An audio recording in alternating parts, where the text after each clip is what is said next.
Halo semuanya, selamat hari Minggu, selamat harinya bersantai-santai.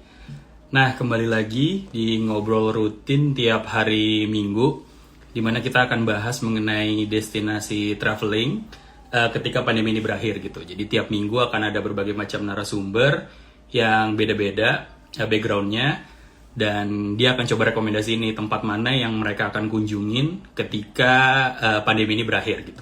Nah, kebetulan hari ini gue kedatangan narasumber yang sangat spesial karena misalnya kalau bicara pandemi ada beberapa industri yang terkena dampaknya juga gitu, nggak hanya traveling industry, tapi yang kedua adalah siapa orang yang kangen nonton di bioskop gitu. Kayak gue sendiri biasanya memang tiap Sabtu atau Minggu pasti hobi banget yang namanya nonton di bioskop gitu, dan kangen banget sama mbak-mbak yang biasanya ngebukain pintu teater gitu. Pintu teater satu telah terbuka gitu. Dan hari ini gue kedatangan narasumber yang seru, kita akan ngobrol rekomendasi traveling dari dia.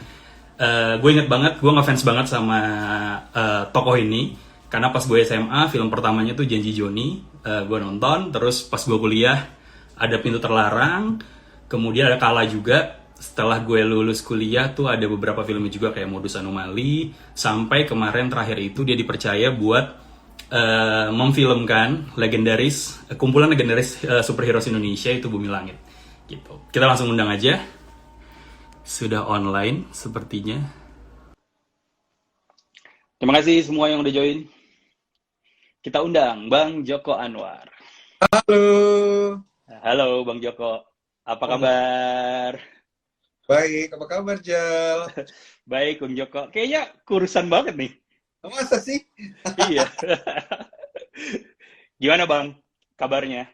Kabarnya baik. Ini sekarang lagi, karena kemarin udah berhenti kerja ya, dari mulai awal pandemi itu akhir Februari. Tadinya kita lagi prep satu film yang akan aku sutradarai sendiri, aku tulis sendiri juga.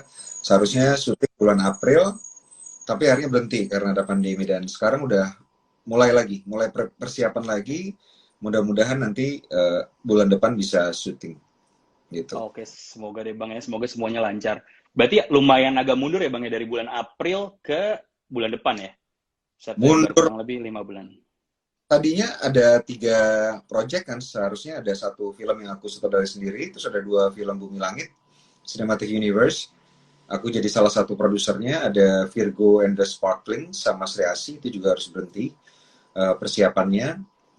Karena kalau kita ngomong film superhero tentunya dari persiapannya aja bakal ribet gitu, bakal ada latihan fighting yang akan membutuhkan kontak fisik, pastinya nggak bisa terhindari lah itu keringet Iya. bisa dah ke temennya gitu. Jadi kita mundurin sampai nanti kira-kira lebih aman lah situasinya gitu. Iya.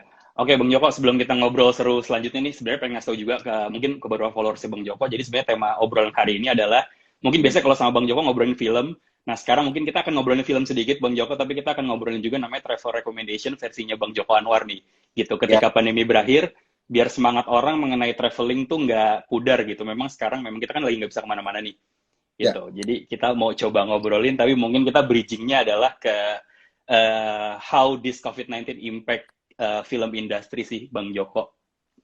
Kalau dibilang bagaimana impact-nya, sebagaimana halnya dengan industri lain, sangat keras ya impact-nya terhadap industri film.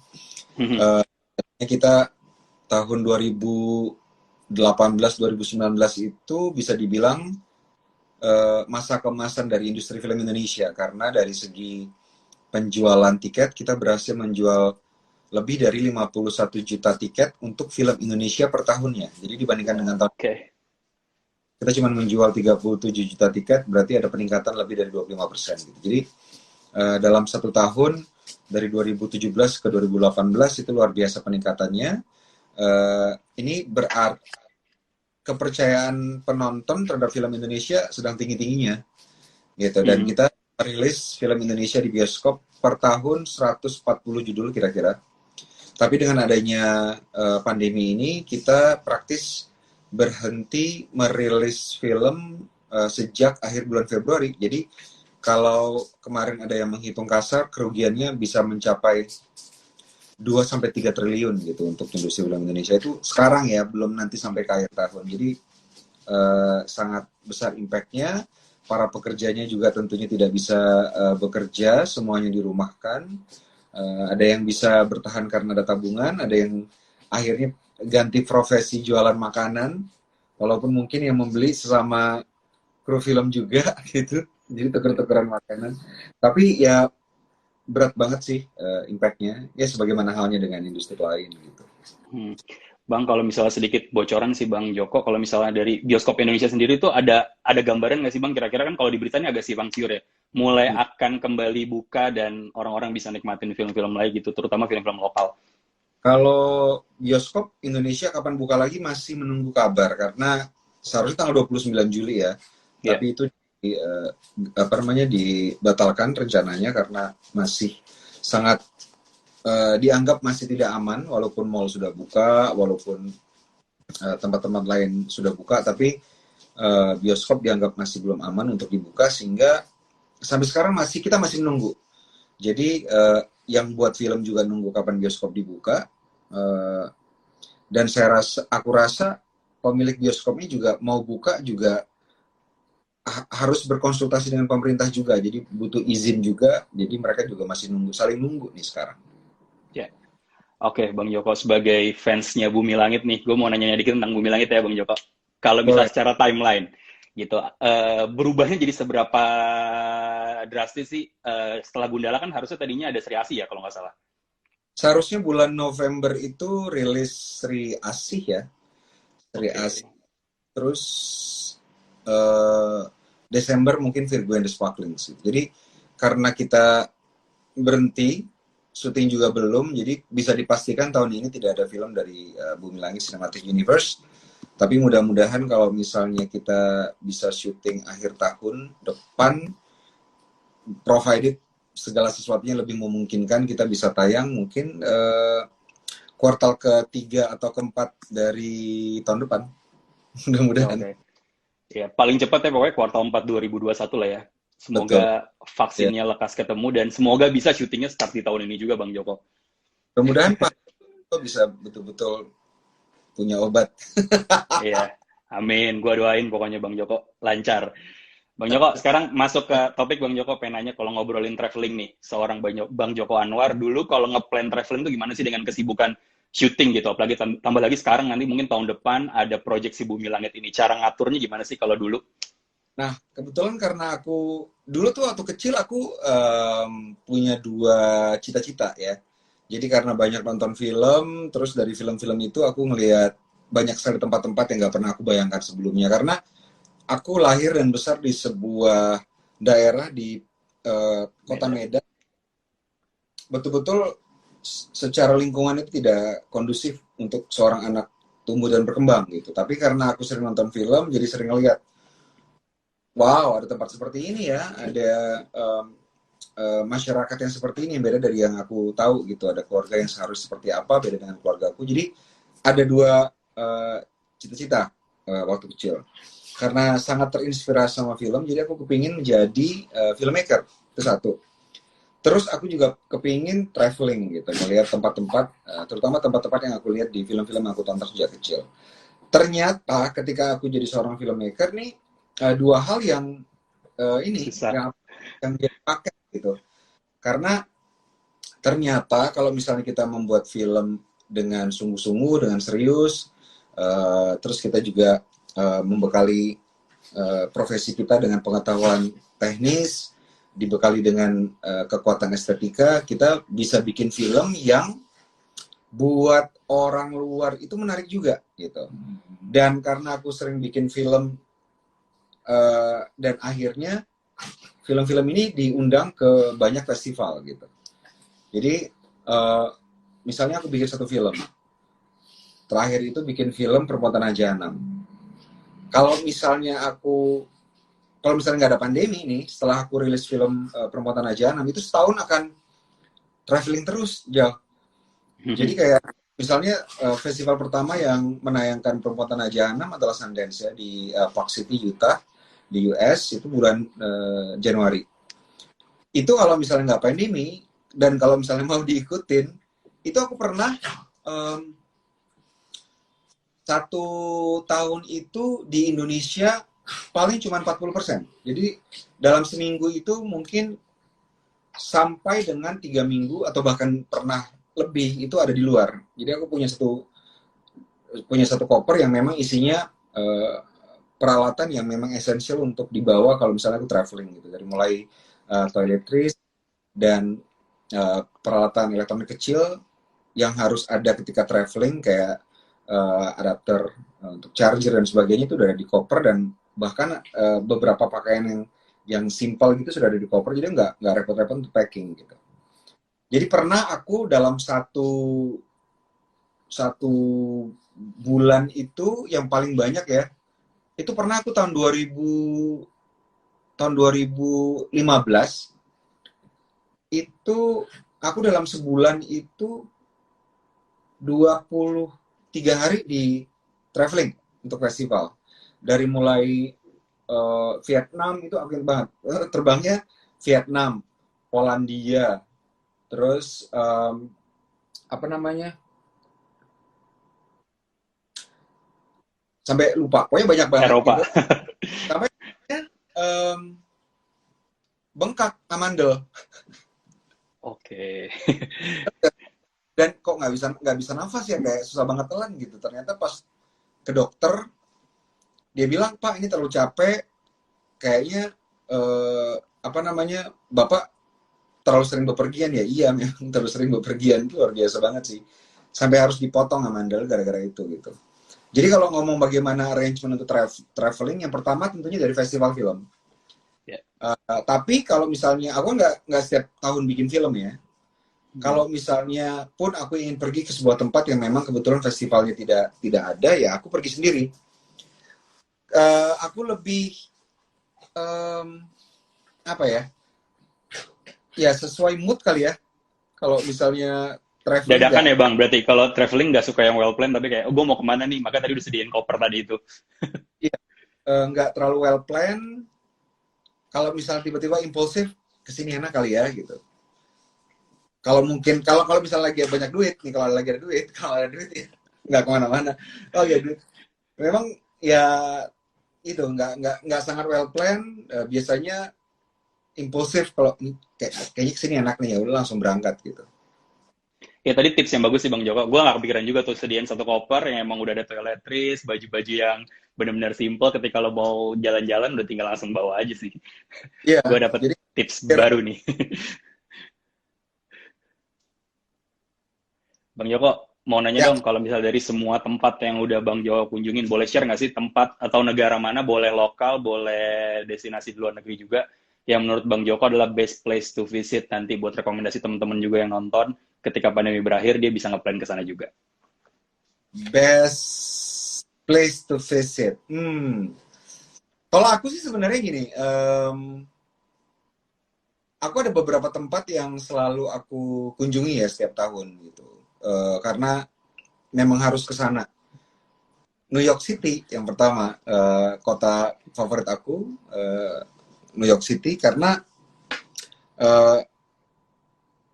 apa ya,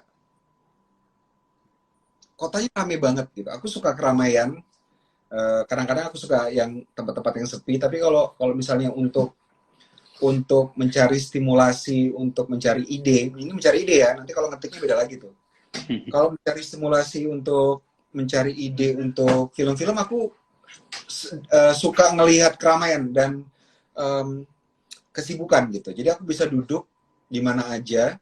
Kalau di Indonesia aja, kalau Jakarta, kalau misalnya aku lagi mencoba untuk mencari cerita, mencoba untuk mencari karakter, aku bisa ke ini, jalan ke tempat-tempat yang ramai seperti stasiun bus, stasiun kereta api, ke bandara gitu. Melihat orang yang sudah tahu harus pergi kemana, dan biasanya orang-orang di tempat-tempat seperti ini nggak apa ya, nggak ada topengnya gitu. Mungkin sekarang semua orang pakai masker ya, tapi maksudnya nggak ada topeng, pura-pura. Kalau misalnya kita ke mall gitu kan, atau ke mana, ke restoran, orang bisa dress up, terus mereka menjadi orang dengan penampilan terbaik yang mereka bisa lakukan gitu. Apalagi kalau mungkin atau kalau misalnya orang bepergian, traveling sudah sampai ke tujuan. Tapi kalau misalnya kita ke tempat-tempat yang persinggahan kayak stasiun kereta, stasiun bus, bandara, itu biasanya orang lebih lepas gitu. Menjadi diri mereka sendiri. Melihat wajah mereka aja itu langsung timbul langsung timbul inspirasi untuk karakter-karakter gitu. Jadi itu yang suka aku lakukan, ngelihat muka orang, ngelihat raut muka orang, ekspresi wajahnya, itu biasanya timbul ide-ide untuk sebuah adegan atau sebuah karakter. Misalnya kalau aku duduk nih, terus aku melihat ada bapak dan ibu dan anak-anaknya, apakah muka mereka terlihat senang, nyaman, berpergian sesama mereka gitu. Kan sering kita lihat ya, keluarga traveling tapi kayaknya mukanya kayaknya bete atau mereka nggak nyaman berpergian. Anak-anak juga dibawa sama orang tuanya gitu. Dan itu yang bikin aku, kayaknya bikin adegan seperti ini oke ya. Nah kalau tadi ya New York City nomor 1. Terus aku juga suka tempat yang nggak terlalu bersih ya. Jadi nggak suka tempat yang secara environment itu sangat aman, bersih. Kalau misalnya kita pergi kayak ke kayak ke Norwegia gitu, beberapa kali oke, tapi kan kayak bersih banget gitu ya, bersih, rapi gitu.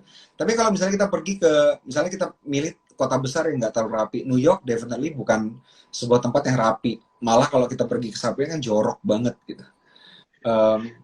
Tapi somehow melihat itu semua itu yang inspiratif tuh, yang membuat otak secara kreatif. Kalau aku butuh mencari inspirasi untuk cerita karakter tuh gampang untuk dapat gitu, tempat-tempat yang ramai dan nggak terlalu rapi. Itu New York ya. Terus ada juga beberapa tempat yang kalau aku ditanya tempat-tempat yang sepi-sepi gitu mungkin aku nggak begitu suka ya, Jal. Tempat yang ada satu yang aku suka sih, Bruges. Bruges di Belgia. Ya. Nah jadi aku habis nonton film In Bruges, Colin Farrell, yang main itu kok kayak memang ceritanya tentang satu orang yang merasa kesepian. Tadinya dia tinggal di kota besar, terus dia pekerjaannya adalah seorang pembunuh bayaran. Dia ketika bertugas di pekerjaan dia yang sebelumnya melakukan sebuah kesalahan, membunuh orang yang salah sehingga dikejar-kejar banyak orang. Terus kata bosnya, udah kamu pergi ke sebuah tempat yang nggak mungkin orang cari gitu. Pergilah dia ke Bruges, Belgia. Tapi kok jadi keren banget gitu ya, kayak sepi. Dan akhirnya aku pergi ke sana lah tuh, ke Bruges, dan akhirnya sampai sekarang Bruges adalah salah satu kota yang sering aku datengin karena sepi, nothing happen. Itu orang yang tinggal di sana penduduknya mungkin di atas umur 65 tahun ke atas gitu, karena memang itu katanya tempat orang pensiun. Tapi it's quite magical. I don't know how to explain it. Bruges itu memang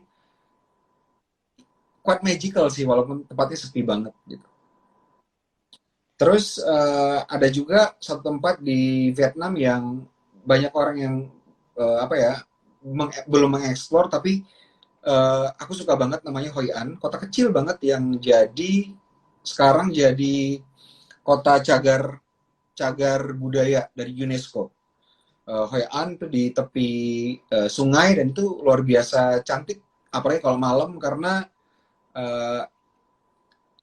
suasananya kayak Eropa tapi it's Asia. Jadi it's unik banget gitu. Oke. Itu beberapa tempat mungkin.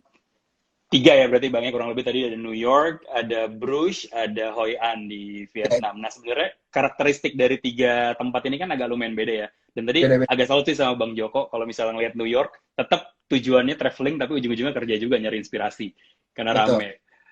Bruges lebih ke sepi, mungkin Bruges sama Hoi An agak mirip ya, agak lebih sepi tapi lebih tenang lah dibanding sama New York ya, Bang Joko. Rame kayaknya, lebih rame dan can be a bustling place. Tapi kalau misalnya Bruges, definitely walaupun ada turis-turisnya juga turis-turis yang orang tua, yang betul-betul sepi.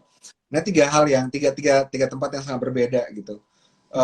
Tapi gini, aku tuh sering banget pergi ke tempat-tempat yang aku ulangi lagi simply karena kuburan sama museumnya bagus-bagus gitu. Ya tentunya tadi kenapa aku ngomongin New York City karena one of the best cities in the world yang penuh dengan museum ya New York gitu ya.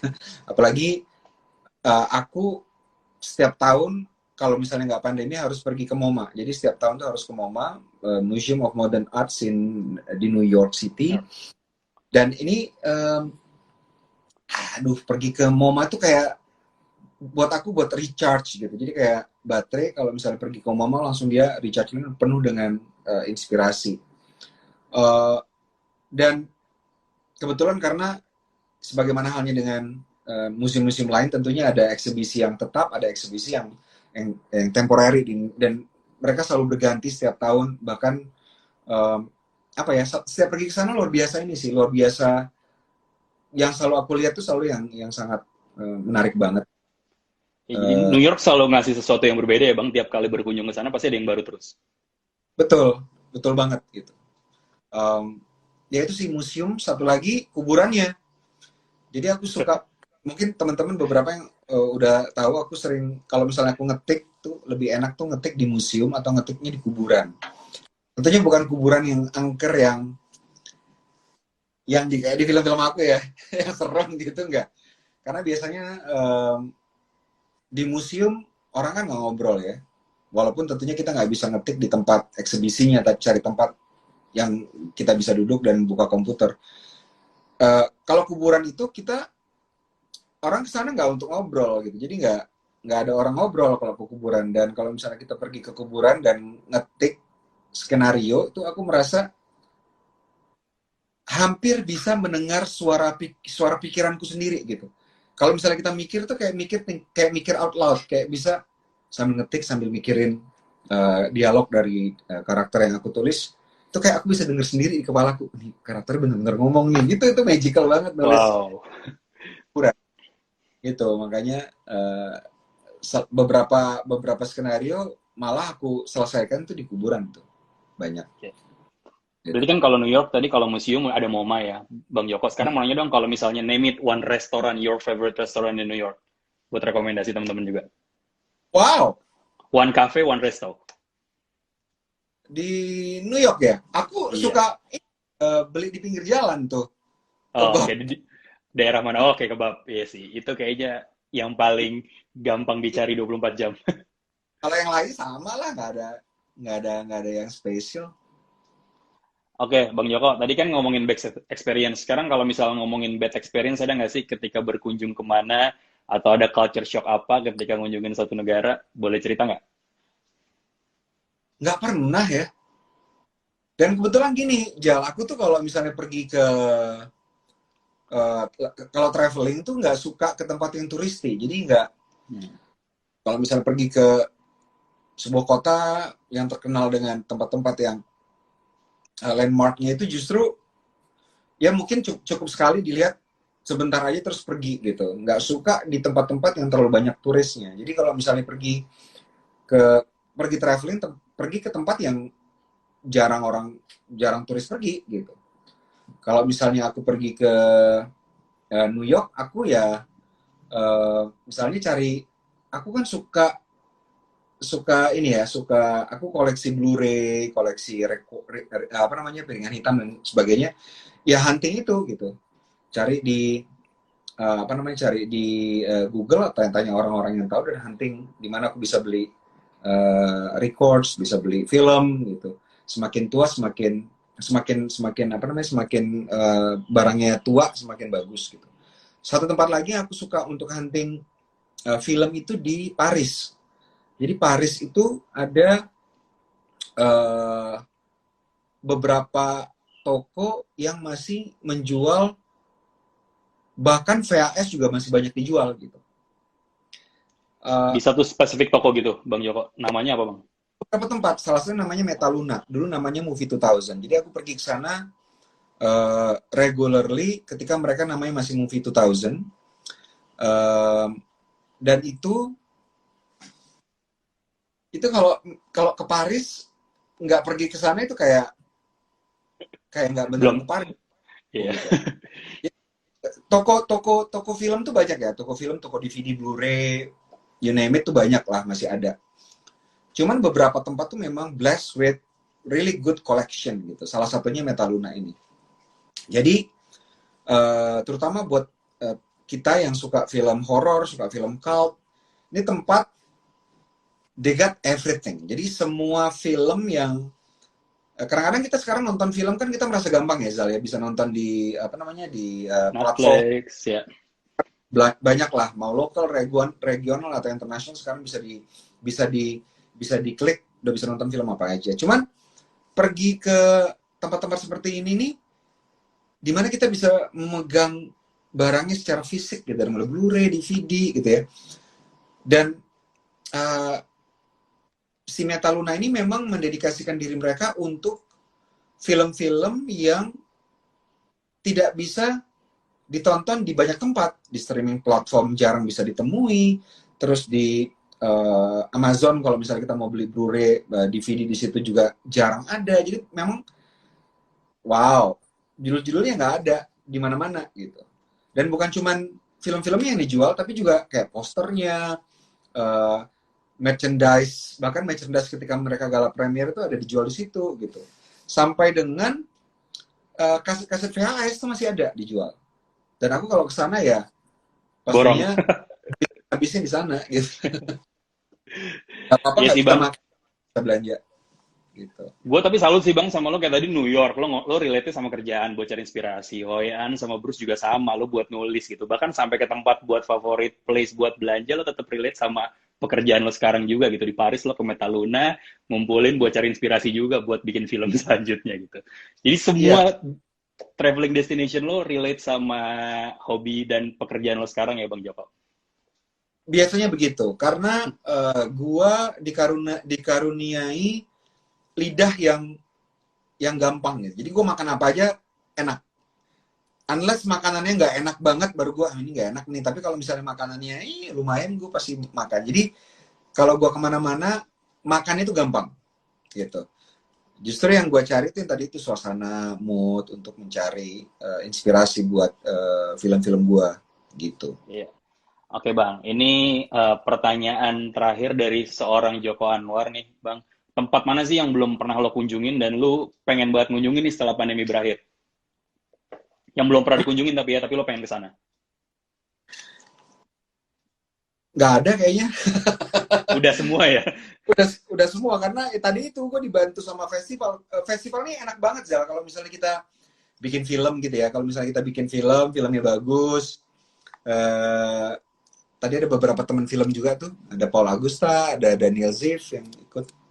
Mereka bisa share juga. Kalau misalnya kita ke festival tuh enak banget. Enaknya tuh nanti dibayari ya. Dari mulai tiket pesawat pulang pergi itu dibayarin, akomodasi dikasih tempat. Terus beberapa festival ngasih uang saku. Jadi betul-betul modal koper doang gitu, bawa koper. Makanya aku sering kayak 1 bulan bisa 3 minggu di luar tuh ya gratis gitu. Jadi betul-betul traveling for free. Jadi kalau misalnya kita festival, misalnya diundang sama festival, kita seminggu atau biasanya 10 hari lah gitu ya. Kita 10 hari festival. Acara yang harus kita hadiri kalau kita punya film di sebuah festival film internasional itu paling dalam seminggu tuh cuma 3 hari gitu. Ada pemutaran filmnya 3 kali, ada interview dan sebagainya. Jadi 4 hari itu kita bebas gitu. Tentunya kita nggak mau dong pergi jauh-jauh, misalnya kita pergi ke apa namanya ke tempat-tempat yang terbangnya lebih dari 24 jam tapi kita cuma stay seminggu, kan kita tentunya extend ya, bisa 2 minggu 3 minggu, kita ya bayar lebihnya dari akomodasi yang sudah dibayarkan, tapi tiket tetap dibayar sama mereka gitu. Dan itu ya enak banget gitu. Total lo udah berapa negara sih Bang ngunjungin? Pernah itu nggak? Enggak. Ya udah hampir semua lah ya. Udah Gue perlu hitung yang belum gue kunjungi. Bang, gue boleh nggak nanya nih, ada pertanyaan juga tadi, 2 aja deh yang gue pilih. Lo ada niat bikin ini nggak Bang? Traveling film tapi yang relate sama travel, tapi tetap membawa unsur DNA seorang Joko Anwar dengan membawa misteri dan horor di situ.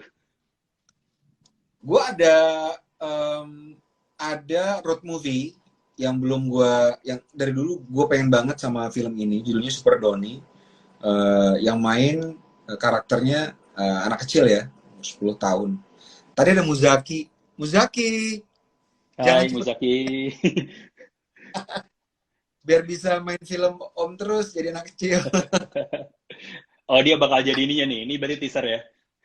Kayak gitu maksudnya tipe-tipe kayak Muzaki gitu, dan itu traveling, itu road movie ya, mereka berdua anak kecil 10 tahun 11 tahun gitu traveling. Judulnya Super Donnie ya. Sebenarnya film-film gue kan nggak semuanya thriller sama horor ya. Gue juga bikin film komedi, bikin film drama juga gitu. Ya, dan lu Jadi juga nulis skrip kemarin Bang ya, Orang Kaya Baru ya. orang kayak baru komedi. Gue nulis skenario itu ada Orang Kaya Baru, ada Quickie Express, ada Arisan ya. ada Arisan. Jadi komedi gue juga nulis, walaupun yang gue direct cuma satu ya, Jane Johnny. Drama juga gue sebenarnya nggak ada ini sih, nggak ada DNA horor gitu, semuanya gue, karena gue suka banget film, jadi semuanya gue bikin gitu. Gitu kali. Oke Bang, ini tadi ada pertanyaan menarik sih. Kenapa di semua filmnya Bang Joko Anwar yang di direct itu ada perempuan hamil? Boleh cerita dikit nggak Bang di luar dari traveling nih? Nah, itu aku tuh nggak sering banget, nggak nge-planning sih. Itu kayaknya harus sama psikolog atau psikiater atau orang bisa membaca film dengan sangat dalam. Kenapa di film-filmku semuanya ada perempuan hamil? Karena kayak misalnya di Joni, tiba-tiba ada yang apa namanya, ada yang perempuan hamil yang ketiban masalah gitu. Di film Kala ada perempuan hamil yang dilindas. Pintu Terlarang tentang perempuan hamil. Modus Anomali juga gitu. Semuanya ada begitu. Gitu. Impetigor juga ada. Gundala, ini kayaknya nggak ada nih yang perempuan hamil. Tiba-tiba setelah filmnya jadi, perempuan hamilnya ada ribuan di sini justru gitu. Jadi ya kayaknya harus itu. Itu udah alam bawah sadar. Alam bawah sadar ya Bang? Alam bawah sadar. Ya. Bang, nih sebelum menutup episode kali ini Bang, gue ada quick response question nih Bang main. Jadi gue akan nyebutin dua, lo pilih salah satu ya? Ya. Terkait sama traveling. Pantai atau gunung? Gunung. Summer atau winter? Definitely winter. Oke. Koper atau ransel? Koper. Dalam negeri atau luar negeri? Wah, can be both ya. Luar deh. Luar, oke. Eropa atau Amerika? Except for New York, Eropa. Oke. Jepang atau Korea? Jepang. Jepang. New York atau San Francisco? Ya udah tahu lah ya, pasti New York. Gue jawab. Oke. Starbucks mug atau Starbucks tumbler? Tumbler. Well planned atau dadakan? Dadakan kali ya. Oke. Direct hotel booking atau Airbnb? Airbnb. Airbnb. Oke. Bang Joko, sebelum nutup episode kali ini nih, ada nggak pesan buat teman-teman yang mau rencanain travelingnya, pesan dari seorang Bang Joko Anwar untuk jaga kesehatan buat semuanya? Buat teman-teman, pesan traveling tunggu sampai aman. Iya, apa ya? Ini cari tempat yang sekarang banyak banget guide atau sumber-sumber yang bisa dicari ya lewat Google atau lewat banyak sources, tempat-tempat yang belum dieksplor. Karena kalau misalnya kita cuma pergi ke tempat-tempat yang biasa aja yang namanya udah terkenal gitu, mungkin ya udah gitu aja, yang pernah kita dengar ya yang masih gitu aja yang bakal kita alami gitu. Tapi kalau misalnya kita pergi tempat-tempat yang jarang dikunjungi atau jarang didatangi sama turis-turis, that can be very surprising gitu. Bahkan kalau misalnya kita ke tempat-tempat yang semua orang tahu namanya, tapi kita coba cari tempat yang tidak pernah dieksplor sama orang gitu, sesuai dengan hobi kita apa gitu, minat kita apa. Oke, siap. Terima kasih Bang Joko Anwar, waktunya nggak kerasa udah 30 menit. Thank you banget. Stay safe, stay healthy Bang Joko Anwar. Catch up soon. Bye. Sukses buat semua filmnya yang udah direncanain. Semoga syutingnya bisa cepat kelar. Iya, thank you. Thank you, happy Sunday Bang Joko. Oke, terima kasih buat yang udah join. Seperti tadi yang Mbak Joko bilang, semuanya jaga kesehatan. Tahan dulu hasrat buat travelingnya. Nanti akan kembali lagi. Semoga vaksinnya segera ketemu dan semua orang bisa kembali jalan-jalan gitu. Dan terinspirasi juga tadi dari seorang Bang Joko Anwar. Ternyata semua destinasi travelingnya dia ada relate dengan pekerjaannya gitu. Dimana setiap destinasi punya function di kerjaannya. Mulai dari cari inspirasi, sampai tadi cari tempat untuk beli rekomendasi-rekomendasi film yang nggak pernah tayang dimanapun gitu. Contoh tadi di Paris, Metaluna kalau nggak salah tadi nama tempatnya gitu. Kembali lagi minggu depan, hari Minggu jam 12 dengan bintang tamu dengan background yang berbeda juga. Kita akan sharing terus. Semoga tiap minggu akan rutin. Pesan dari gue juga, stay safe, stay healthy first, you jalan-jalan kemudian gitu. Oke. Sampai ketemu lagi di destinasi dan narasumber selanjutnya minggu depan. Bye-bye.